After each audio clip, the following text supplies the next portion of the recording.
धर्म में हर माह कई व्रत और त्योहार आते हैं, लेकिन नवरात्रि के 9 दिन बहुत ही पवित्र और विशेष माने जाते हैं। साल में नवरात्रि 4 बार पड़ती है। इसमें 2 प्रत्यक्ष नवरात्रि होती है, जबकि 2 गुप्त नवरात्रि होती है।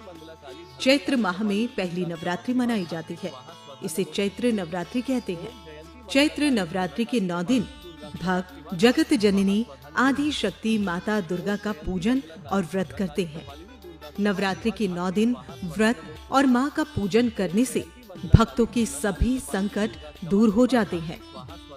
नवरात्रि के 9 दिन माता दुर्गा के अलग अलग स्वरूपों की पूजा की जाती है और सभी भक्तगण नवरात्रि के प्रथम दिन देवी शैलपुत्री की पूजा करते हैं।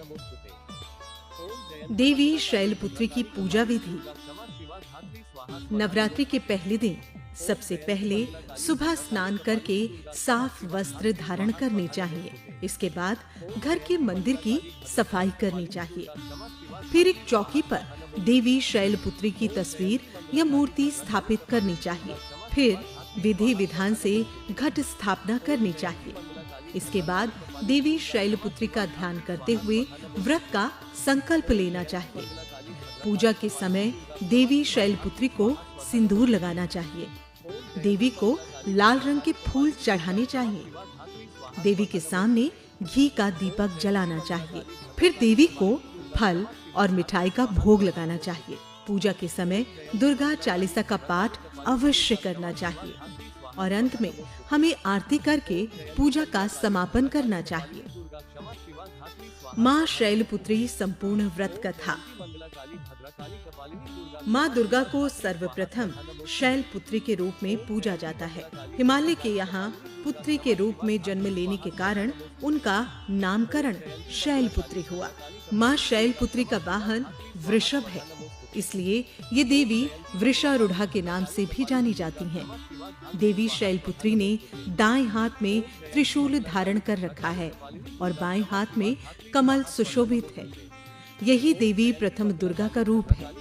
देवी शैलपुत्री सती के नाम से जानी जाती हैं। उनकी एक मार्मिक कहानी है।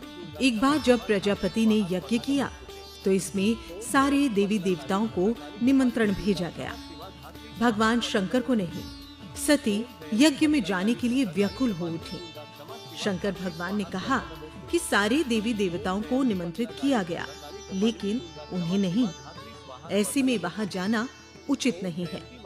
सती का प्रबल आग्रह देख शंकर जी ने उन्हें यज्ञ में जाने की अनुमति दे दी। सती जब घर पहुंची तो सिर्फ मां ने ही उन्हें स्नेह दिया।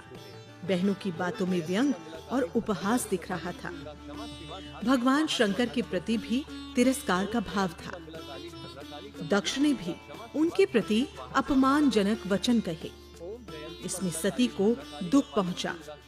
वे अपने पति का अपमान न सह सके और योगाग्नि द्वारा अपने शरीर को जलाकर भस्म कर लिया। इस दारुण दुख से व्यथित होकर भगवान शंकर ने उस यज्ञ का विध्वंस कर दिया। यही सती अगले जन्म में शैलराज हिमालय की पुत्री के रूप में जन्मी और मां शैलपुत्री कहलाई। पार्वती और हेमवती भी इन्हीं देवी के अन्य नाम है। शैलपुत्री का विवाह भी भगवान शंकर से हुआ।